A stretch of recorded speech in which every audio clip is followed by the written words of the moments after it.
It's been 8 years since Harry Styles released his first solo album, but honestly, back in 2017 I didn't really notice all of that. I remember hearing Sign of the Times and thinking, okay, this is a nice song, kind of sad, but the whole album, it passed me by completely. Maybe because I was too young. But it wasn't until 2 years later, in 2019, that I actually listened to it properly. And it wasn't even Sign of the Times that pulled me in, it was Meet Me in the Hallway. In this video we are going back to that album, 8 years later, looking at the lyrics again, the feelings and how it holds up after all this time.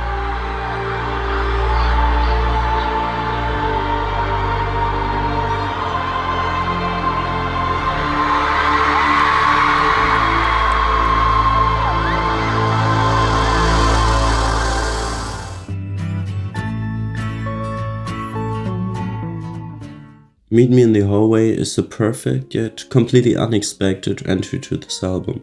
When you think of his solo debut, especially from a former boyband member, you'd probably expect something loud, catchy, a hit that sticks with you. Instead, Harry begins his first album with a song that is so quiet, almost blurry in its nature. A song without a big chorus, without a grand melody, without a catchy moment. And yet, this is exactly what makes this song so powerful. For me, as I mentioned, it was also the very first song by Harry I consciously listened to, long before I knew the rest of the album, and perhaps it was precisely this softness that captivated me. The jaunty guitar, the quiet despair in Harry's voice, the fact that it didn't feel like a typical pop song, but more like a feeling that had been put into music. What still moves me to this day is the line, "I walk the streets all day running with thieves, 'cause you left me in the hallway." It's so oddly phrased, almost surreal, yet it perfectly captures the feeling of trying to escape something that stays with you in your mind. The image of someone aimlessly walking the streets, distracting themselves, running with the thieves, that is, with everything that's loud, chaotic and numbing, and still, mentally, they keep standing before the same door. That hallway, where everything ended, where a conversation was left unsaid and where someone was left behind.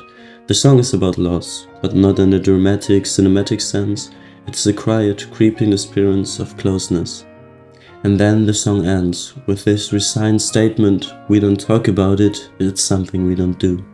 It's almost as if Harry himself realizes that all the pain, all the hurt was never spoken out loud. And this silence, this not speaking, runs like a red thread through the album. If there's a central theme that goes beyond the obvious heartbreak, it's probably this. The silence between people. In Sign of the Times, Harry sings, "We don't talk enough, we should open up before it's all too much." And also in Sweet Creature, he says, "I always think about you and how we don't speak enough." Into Ghost, 'cause we don't say what we really mean, and especially in From the Dining Table, "We haven't spoke since you went away, comfortably silence is so overrated, why won't you ever say what you want to say?" You can tell this album isn't just a collection of love songs, it's about interpersonal silence, about what remains unsaid, and how much this silence truly hurts. It's a silence that is not only sad, but almost destructive, because it prevents closeness, because it stops things from being resolved. In Meet Me in the Hallway, this helplessness is already palpable from the very beginning, when Harry sings, "Give me some morphine, is there any more to do?" It is more than just a dramatic image. It's the description of a feeling that has no solution, an emotional loss of control, the complete surrender to what you're feeling, with no way out. It's no longer about saving someone, it's about enduring it somehow. And this feeling resurfaces later on the album, especially in Ever Since New York, a song that likely comes from the loss of a loved one, but describes the same helplessness. Choose your words, 'cause there's no antidote for this curse. Again, words are missing, and even if you find them, they don't change anything. There is no cure for what has happened, no antidote for this pain, no rescue. What I find particularly fascinating, this line, "There's no antidote," finds its answer only 2 years later in Golden. There it says, "Loving is the antidote." A stark contrast. While Meet Me in the Hallway and Ever Since New York are still trapped in helplessness, Harry in 2019, at least in part, seems to have found hope, a sort of answer, an idea of how to live with this feeling, and it's love. But here in 2017, in Meet Me in the Hallway, none of this feeling is felt yet. It remains still, painful and raw. And that's exactly what makes this song and the entire album so special. It's not an album that tells you how you should feel. It's one that simply is, like a quiet room where you're left alone with your own emotions. And Meet Me in the Hallway opens just that door to that room, without explanation, without solution, but with so much feeling.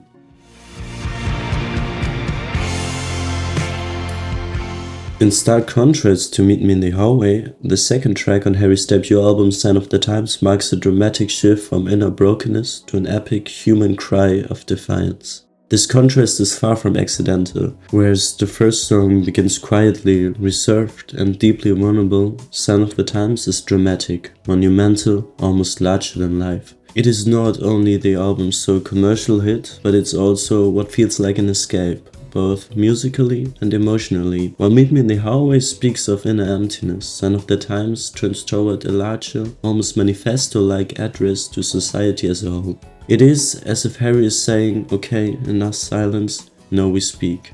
And that's exactly what he does. The song opens with the line, just stop your crying, it's a sign of the times. Welcome to the final show, I hope you're wearing your best clothes. This greeting feels ceremonial, almost sarcastic, like a final invitation. Yet Harry does not speak directly as himself, but from another perspective. He steps back, becomes a narrator, placing himself in the shoes of a dying mother, a perspective he has never used in any song before and never afterwards. Harry himself explained the song. The song is written from a point of view, as if a mother was giving birth to a child and there's a complication. The mother is told, the child is fine, but you're not going to make it. The mother has 5 minutes to tell the child, go forth and conquer. This perspective alone shows how objective the song is, because it's about farewell, about passing something on, about hope, amidst despair. The song functions therefore on multiple levels, individually, emotionally, but also on a statement on society, because who could have a clearer view on the world than someone who has nothing left to lose? In this situation, the mother, and thus Harry, delivers a profound societal critique. Lines like, if we never learn we've been here before, why are we always stuck and running from the bullets, speak exactly to this. The bullets are clearly a metaphor for all the problems we as a society flee from, inequality, hate, or injustice. And yes, these could be personal issues too, but in this context it becomes clear the mother is not only speaking to her child, she is speaking to all of us. She wants us to look instead of running away. And this makes Sign of the Times a political song too, whether Harry intended it that way or not. He himself stated, most of the stuff that hurts me about what's going on at the moment is not politics, it's fundamentals, equal rights for everyone, all races, sexes, everything. And here lies the point. What's meant to be non-political is, at its core, deeply political, because it's the fundamental things, equality, freedom, respect, that constantly become political issues, even though they should be self-evident, as Harry said. But the reality is, equality is still often not desired politically. Whether through racism, sexism or homophobia, we are at the point where society is grinding against itself. Harry speaks here about fundamental things that should be self-evident, but precisely because they are not, they are repeatedly become the center of political struggles. Sign of the Times rejects traditional party politics, and it's through that rejection that it's deeply political in itself. Because when a mother in her final moments tells her child, the world is full of problems, but don't give up, face them, be better than we are, that is not a private moment. It's a call for humanity, not as a sentimental idea, but as a concrete stance. In the end though, Sign of the Times, despite all the drama, despite all the critical backdrop, Harry, or rather the mother, says, just stop your crying, it'll be alright. It's a song that hurts and offers hope at the same time, one that shows how broken the world is and yet believes that somehow life will continue. And that may be the strongest statement Harry makes on the entire album. We are human, and because of that we cannot give up.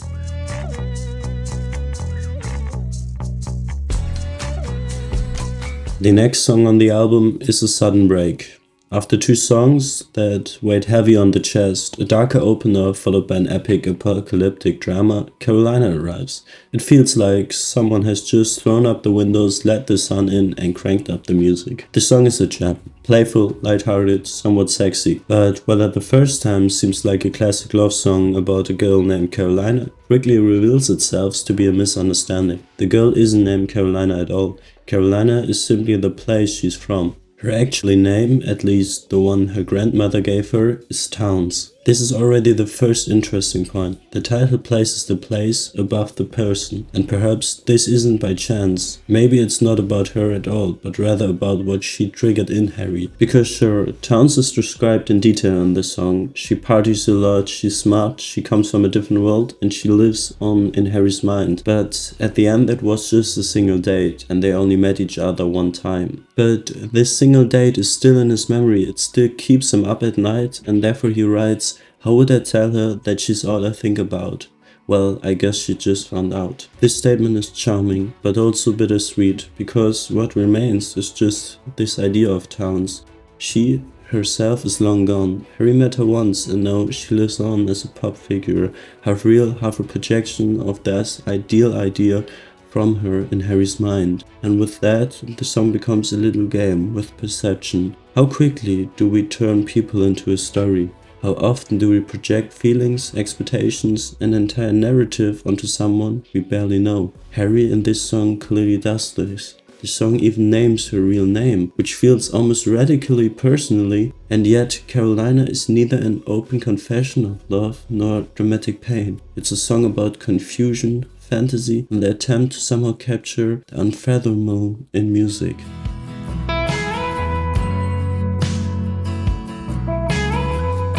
The next song, To Ghost, though, on the other hand, feels like a dream, slowly falling apart in slow motion. The entire song has a detached, otherworldly quality, as if it exists not in the present, but somewhere between memory and fantasy. The music itself is slow, soft, almost blurry, like it's being viewed through an old filter. Retro, dreamy, almost too delicate for this reality. In the first lines, the sense of impermanence begins to emerge. Harry says, "Tastes so sweet, looks so real, sounds like something that I used to feel, but I can't touch what I see." It tastes sweet, it looks real, but it's no longer tangible. Perhaps it's a love that has long faded. Maybe it's just an echo of a former self. Perhaps it's Taylor Swift, perhaps Louis, perhaps both or neither. What's certain is that the past shimmers through, but it can't be held onto. Originally, To Ghost was intended for One Direction's 5th album, a record already brimming with references to past relationships. Perfect, for example, is often seen as a direct response to Taylor Swift's style, so it would be natural to view To Ghost as a part of this musical dialogue. At the same time, many Larry supporters consider the song to be a reference to Louis, and that makes sense too in a way. To Ghost is a song of double meanings. It can't be pinned down, just like the emotion it describes. What remains is the space in between, something that no longer is, but never truly was. One particularly intriguing line is, "We're just two ghosts swimming in a glass half empty." It's almost a direct reflection of Pink Floyd's iconic image, "We're just two souls swimming in a fishbowl." This similarity is probably no accident. Pink Floyd are among Harry's most significantly musical influences. The psychedelic sound, the introspective heaviness, the imagery, all of these elements not only appear here, but are later even more clearly present in his music, such as in She from Fine Line. "I'm just trying to remember how it feels to have an heartbeat" is one of the central lines of the song, and at the same time a soft cry for help. Harry is searching for a feeling that was once taken for granted, aliveness, connection, warmth. Yet that seems like a distant dream now. The body is there, the movement too, but the heartbeat to the rhythm of memory, not the present. What remains is the image of two ghosts, just two ghosts standing in the place of you and me. Two shells, two echoes, meeting in a place where closeness once was. Now there's only silence, or stillness, or the dance through the kitchen where no one waits. One can almost see the image, someone moving slowly in half light, unsure if they're dancing or staggering. dancing with a ghost of memory that was sweeter than it really was in reality, and that remains when everything else is gone. Because that's what Two Ghosts ultimately tells. Love, or what's left of it, can no longer be grasped, but it can still be felt, for a moment, for a dance, for the length of a song, and that is Two Ghosts.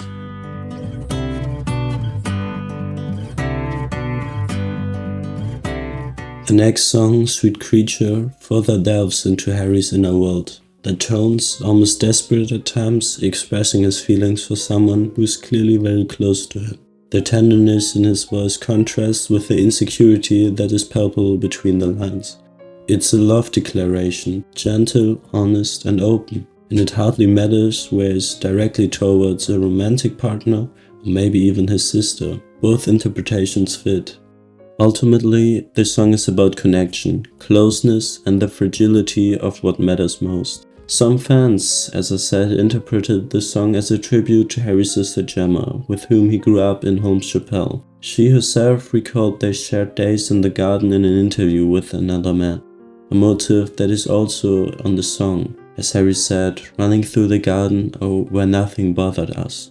This definitely sounds like a nostalgic trip back to childhood, and this interpretation doesn't lessen the intensity of the song, but broadens it. Sweet Creature becomes an expression of a loved one that isn't bound by conditions or categories. But the song also functions as a description of a romantic relationship, of course. Lines like, "It's hard when we argue, we're both stubborn," or "Had another talk about where it's going wrong," hint at the emotional struggles familiar to many romantic relationships. Communication in this case happens, but it doesn't land where it's needed. Words are spoken and still not heard. Perhaps precisely because you're so close to that person, the communication goes wrong. And yet, even or perhaps because of that, there is connection. Something draws them together time and time again, even when words fall short. Communication here is not just a problem, but a catalyst. It's absent, but when it does happen, it brings conflict. Sweet Creature emphasizes how complicated closeness can be when you don't speak the same language, emotionally or literally. There are parallels with Two Ghosts too, not only in the obvious line, just two hearts in one home, but also in the dreamy, slightly detached tone of the song. Lines like "running through the garden or where nothing bothered us" evoke an idealized image that is immediately questions in the same breath. The garden as a place of ease and innocence only exists in memory or imagination. In the here and now, it is clearly lost. The song deliberately leaves open to whom it is addressed, whether to Gemma or a romantic partner.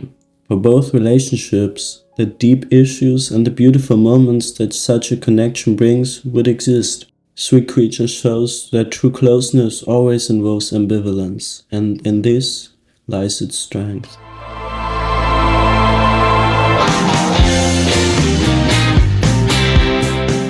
Only Angel marks the beginning of the album's B-side, and with it, the true phase of the record. What until now has been an acoustic guitar-driven album suddenly takes a sharp turn in a completely different direction. It's rock, and it's an absolute blast. The song opens with an emotional, epic atmosphere, soft piano, a whispered, "I saw this angel." It's a moment to dive into. Psychedelic, mystical, completely different from anything that came before. Interestingly, this line originates from the 1987 film Barfly, adding another layer to Harry's cinematic approach to music. But before you can fully settle into that mood, Harry shatters it. He shouts out, and the beat kicks in, and we therefore go into a rock song. Only Angel is bold, cheeky, loud, and it's a clear statement. Open up your eyes, shut your mouth and see that I'm still the only one who's been in love with me.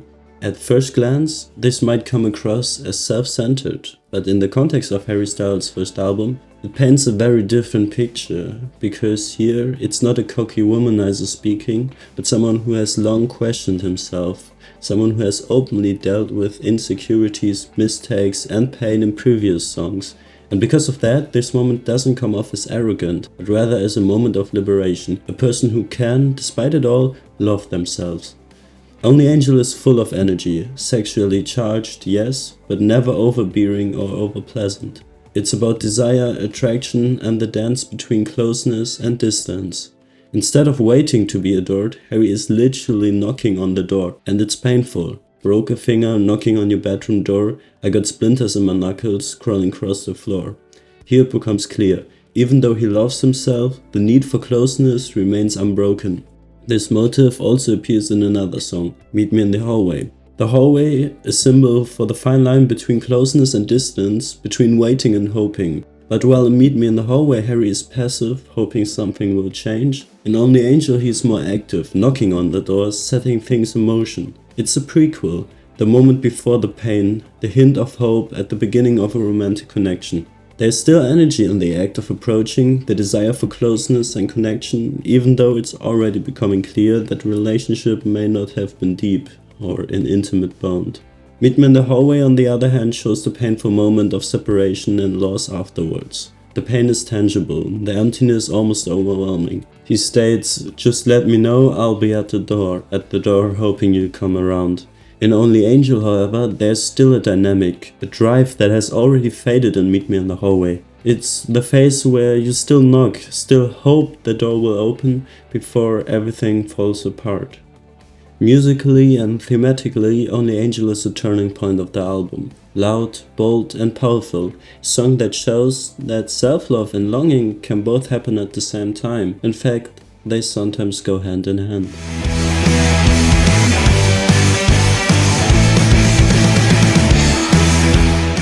After Only Angel, Harry takes it up a notch with Kiwi, an absolute fan favorite. And that's despite, or perhaps because of, how completely different the song is from the rest of the album. Kiwi is even louder than Only Angel. It is raw and wild, a pure rock and roll anthem. It's about sex, drugs and excess, but it's also about how Harry deals with it all. Ironically, exaggerated and somewhat lost. The song tells the story of a woman who's elusive from the start. She's sexy, smart and dangerous, a character straight out of a movie. Hard liquor mixed with a bit of intellect, Harry says, a line that hints at her complexity but also shows how much Harry tries to understand her, or maybe convince himself that he wants to understand her. She's an actress, maybe literally, but in any case metaphorically. Everything between them two feels like it's being performed. Harry says, "No, she's all over me, it's like I pay for it." The sex, therefore, is intense, but it's of course not real. It feels bought, even though no money changes hands. And that's the point, the emotional connection is missing between the two. The drug motive also runs throughout. Holland Tunnel for knows it's always backed up. A brutal metaphor that doesn't romanticize anything. The relationship is toxic, not tender. Everything about it screams overstimulation. Too much, too fast, too loud. At the same time, you feel Harry is aware of it. He makes clear, "I'm gonna pay for this." This isn't just a throwaway line, it's the admission that he's doing something that will have consequences. He knows it's wrong, but he keeps going anyway. This is also reflected in his voice. While in other songs his voice sounds soft and vulnerable, here it's cutting, demanding, almost a little nervous. It wants to dominate, but it's shaky. That uncertainty breaks through time and time again. It is drowned out by the sound, crashing drums, distorted guitars, a constant forward momentum. The song feels like a rabbit hole, pulling him deeper and deeper in, and he's not able to get out, because he doesn't even want to. Kiwi is therefore more than just an outlier. It's a moment of total loss of control in the middle of the album. The moment when you want to shake off everything, pain, doubt, self-reflection and just scream. It's the attempt to fill emptiness with noise, and that's what makes this song so intense, because it's not honest, and that is brutally honest.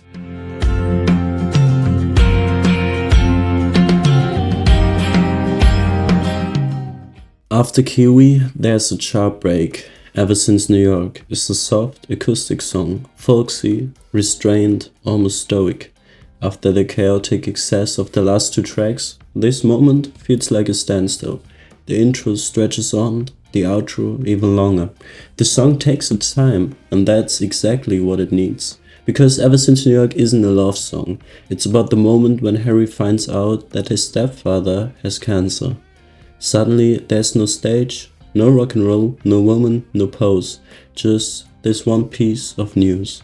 The central line of the song for me is, "There's no water inside this swimming pool."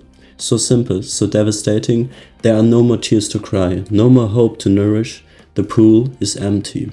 Emotionally, exhaustion, hopelessness, and that's what makes this song so intense. It doesn't scream, it whispers, but every note carries weight.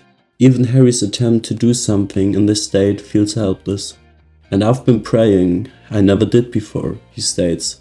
He's trying to hold on to what's left, not out of conviction, but desperation. He says, "Understand, I'm talking to the walls. I've been praying ever since New York." He knows no one is going to answer, but he does it anyway, because there's nothing else left. And that's what sets Ever Since New York apart from the other sad songs on the album.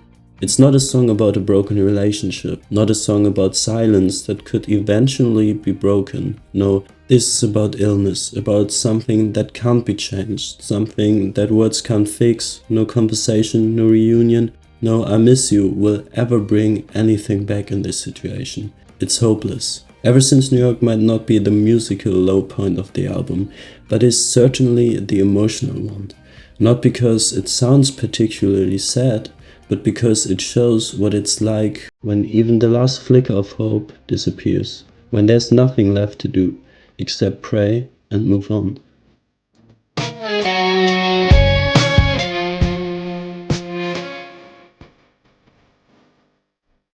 Should we just search for romantic comedies on Netflix and see what we find?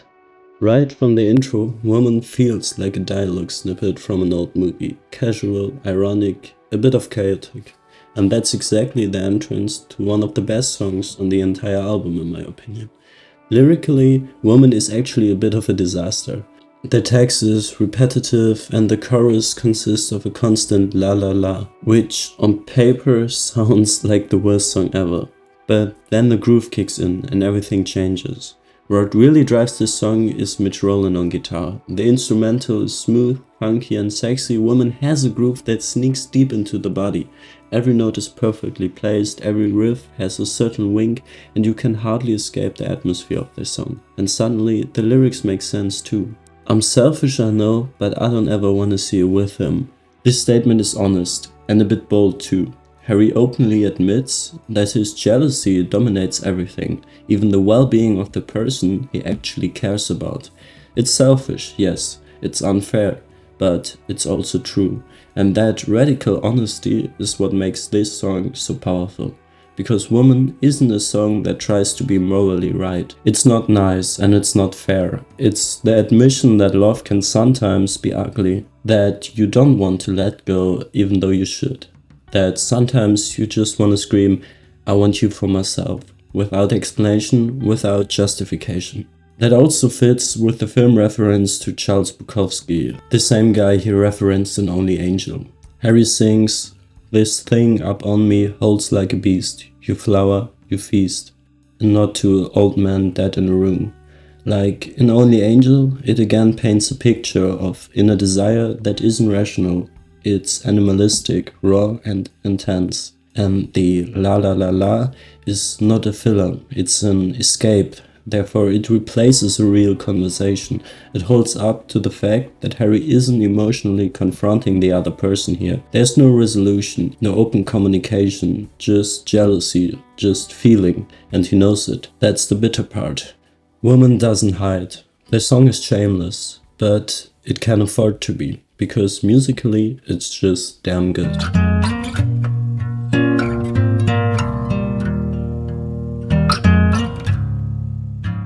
The last track from the album is From the Dining Table, and it closes the album the same way it started, with a quiet acoustic guitar ballad. Yet this ending feels even lonelier, even more bare. Emotionally, it might be the most vulnerable piece in the whole record. Harry sings about speechlessness, about the silence after the end of a relationship. "We haven't spoke since you went away. Comfortable silence is so overrated." He realizes that while silence might be easy, might be comfortable, it ultimately doesn't heal. Silence isn't a sign of strength, but sometimes simply avoidance. He sings, "Why won't you ever say what you want to say?" and this line sums up all the tragedy. Harry wishes for words, he wishes for honesty, maybe also so he can find the courage to say what has been left unsaid by his side. But no one takes the first step, and so the feeling remains unsaid, trapped in the mind, still and heavy. But from the dining table isn't just sad, it's also very jealous. I see you gave him my old t-shirt, more of what was once mine. The loss is concrete, palpable. It's the little things that hurt. Things that once seemed meaningless and now sting like needles. And even though Harry wrestles with guilt in earlier songs on the album, here we see a new facet. Maybe one day you'll call me and tell me that you're sorry too. That too is crucial at this moment, because it suggests he has already apologized. He has admitted what went wrong. And still, the silence remains. The longing for an apology, for a little gesture of regret. But instead of the answer, he only gets emptiness. Instead of comfort, he seeks distraction. He says, "Woke up the girl who looked just like you." But even that distraction fails. "I almost said your name," he says. The past is still inside him. Even the phone seems to miss her. He says, "Even my phone misses your call, by the way."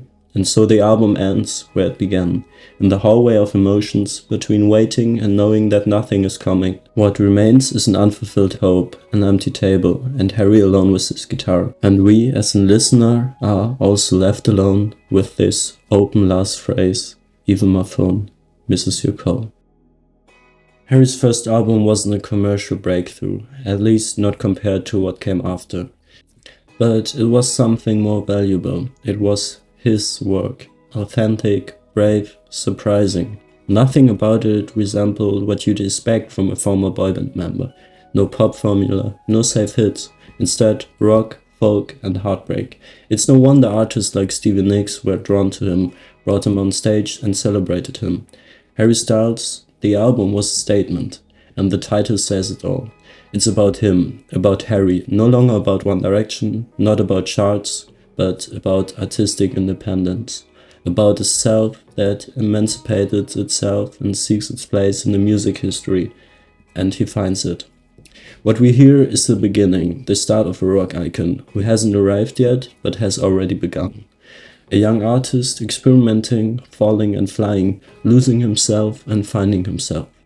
And even though the sound will evolve over the years, this first album remains like a diary entry. Imperfect, honest and raw, a quiet departure from his days from One Direction, a beginning that lingers like the last chorus from the dining table, quiet but full of weight.